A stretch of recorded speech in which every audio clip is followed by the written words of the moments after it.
Halo semuanya, selamat datang di segmen analisa. Perseteruan antara Paula dan juga Baim sepertinya semakin meruncing, walaupun di media massa ataupun juga sosial media, kalau kita lihat Baim dan juga Paula, mereka cenderung relatif kelihatan tenang. Tetapi di balik itu semua, tim yang mendukungnya, baik itu dari kuasa hukum atau bahkan orang-orang yang mendukung masing-masing pihak, itu nggak bisa dipungkiri mereka sepertinya saling serang. Bahkan kalau kita lihat dari kuasa hukumnya Baim dan juga Paula ya, beberapa kali kan kita lihat di media mereka itu melakukan perdebatan, kata-kata yang cenderung emosional itu terlihat sangat jelas, teman-teman.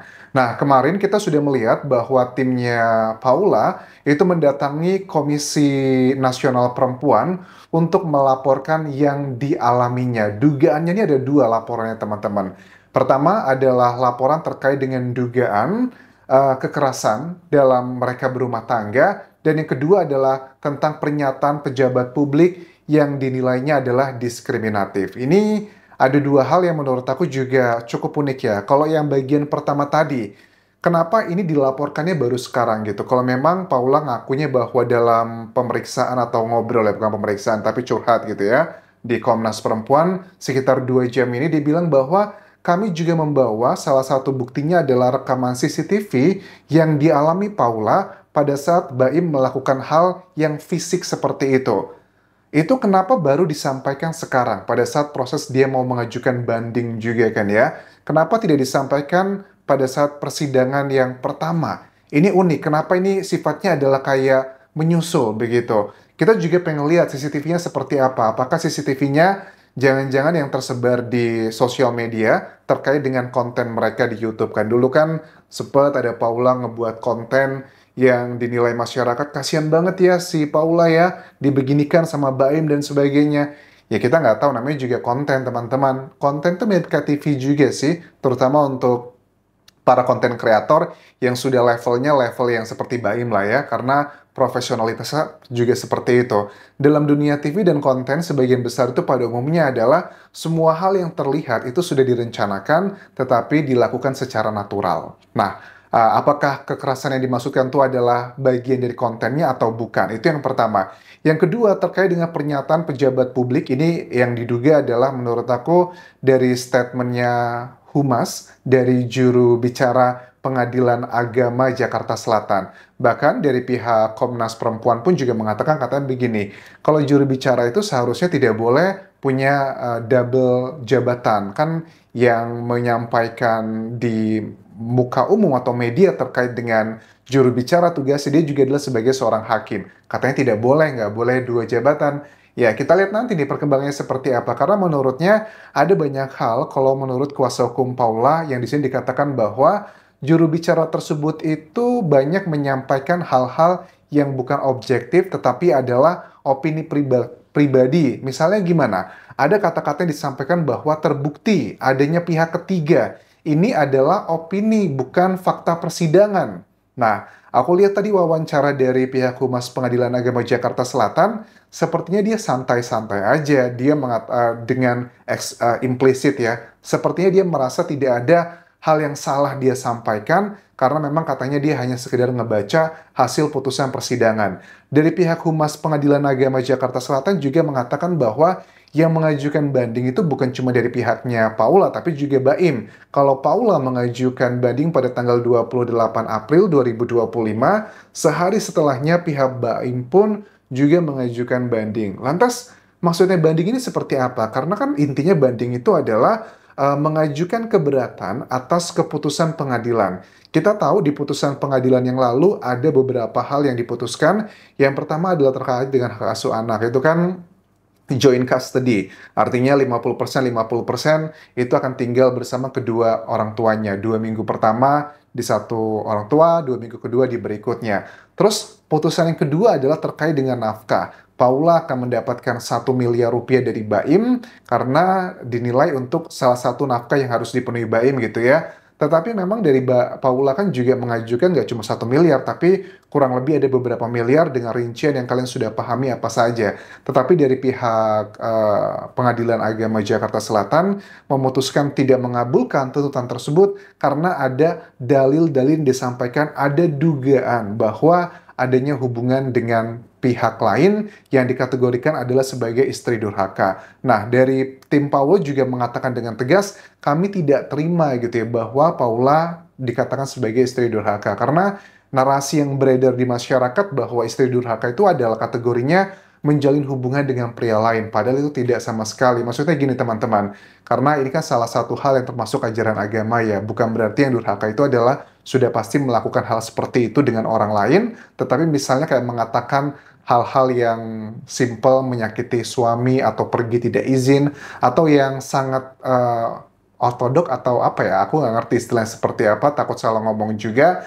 Tetapi kan Paula mengatakan begini bahwa kami itu kan memang lingkungannya bukan lingkungan yang benar-benar yang kalau salaman tidak mau pegangan tangan, nggak sama sekali ya. Kita juga harus fair dengan kehidupan mereka, latar belakang seorang entertainer, Baim seorang artis, kemudian juga Paula merupakan model juga. Jadi kayak udah biasa aja ya hal-hal yang kesannya kalau di daerah itu ada apa-apa gitu, perempuan sama laki cipika-cipiki. Kalau untuk level mereka, maksudnya karakter mereka ya, itu adalah hal yang biasa-biasa aja. Aku tidak bermaksud menyalahkan atau membenarkan, cuman dari sini Paula tuh pengen menyampaikan bahwa sebenarnya tuduhan-tuduhan itu semua adalah prasangka doang gitu, tidak ada bukti saya melakukan hal tersebut. Walaupun sudah banyak nih rekaman-rekaman yang beredar yang mengindikasikan bahwa adanya hubungan ketiga tersebut. Ini adalah bagian yang akan diuji kembali menurut pihak Humas Pengadilan Agama Jakarta Selatan pada saat kedua belah pihak itu mengajukan banding. Oke, kalau Paula kita paham keberatannya adalah seperti dikatakan durhaka atau juga dengan statement-statement yang menjurus ke orang ketiga tersebut.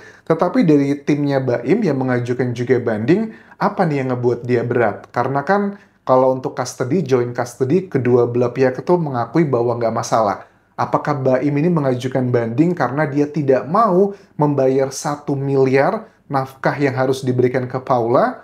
Apakah mengarah ke situ? Atau bahkan Baim tidak mau lagi joint custody? Karena menurut pihak Humas Pengadilan Agama Jakarta Selatan, ini kan baru pendaftaran doang kemarin itu. Nah, ada waktu sekitar 30 hari ke depan, berkas-berkas itu harus dikirimkan ke pengadilan tentang keberatan-keberatan dalam putusan persidangan sebelumnya.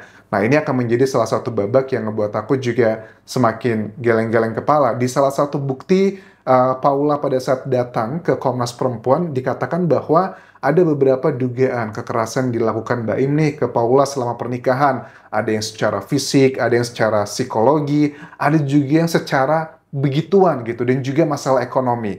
Nah, ini membuktikannya seperti apa? Uniknya kenapa baru disampaikan sekarang? Kenapa tidak ada dalam persidangan yang kemarin? Apakah Paula ngerasa sudah terpentok banget gitu? Karena kan kita di sosial media itu ada tim yang ngebela Baim, ada tim yang juga ngebela Paula gitu. Kalau dikatakan kita lihat dari fair ya, kalau kita ngelihat apakah Paula itu benar-benar cuman pasif, diem aja, dia tidak melakukan pembelaan, tapi masyarakat yang ngebela dia, aku rasa sih tidak ya. Kedua belah pihak, baik Baim ataupun Paula, mereka tuh memiliki strategi masing-masing untuk memenangkan hati orang-orang yang melihatnya.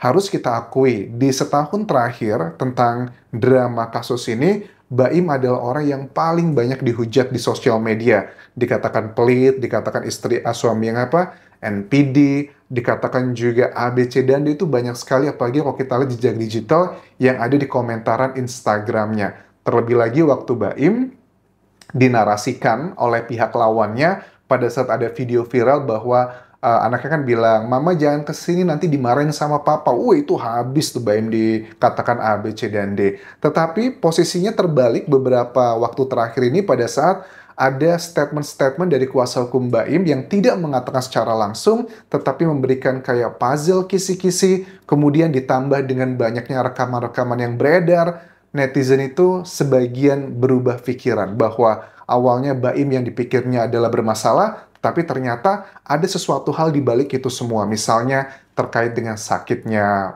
Paula yang diduga ya terkait dengan 3 huruf tersebut. Terus juga ada rekaman, foto-foto, dan sebagainya. Terus juga terakhir kita lihat di sejumlah media ada rekaman yang dugaannya itu adalah katanya suara dari istri yang diduga memiliki hubungan dengan Paula gitu. Di situ dikatakan bahwa suami saya tidak ada hubungan apapun dengan dia begitu. Ini semua adalah framing dan nanti kalau suami saya sudah sembuh akan muncul ke media.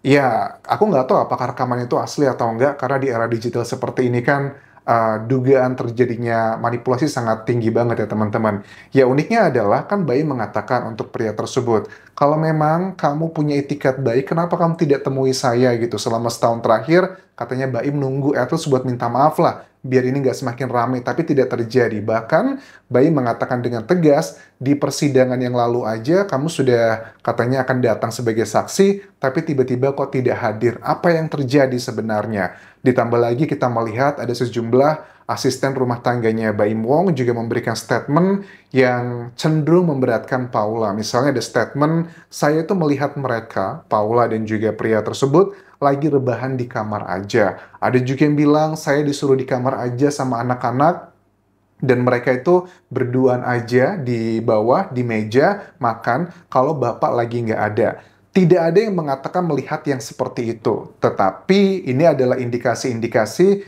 yang membuat hakim yakin telah terjadi hal yang tidak seharusnya dikategorikan sebagai yang durhaka tersebut. Ya, sangat menyedihkan ya, kejadian ini mudah-mudahan segera selesai, mudah-mudahan yang terbaik untuk Baim dan juga Paula, dan kita sebagai masyarakat bisa mengambil hikmah dari cerita selebriti yang menjadi pembahasan di media nasional ini. Sampai jumpa lagi di video berikutnya. Tinggalkan like dan juga komen, subscribe channel YouTube ini, follow Instagram, Facebook pageku, dan juga akun TikTok Dian Jasa Semara. Sampai jumpa.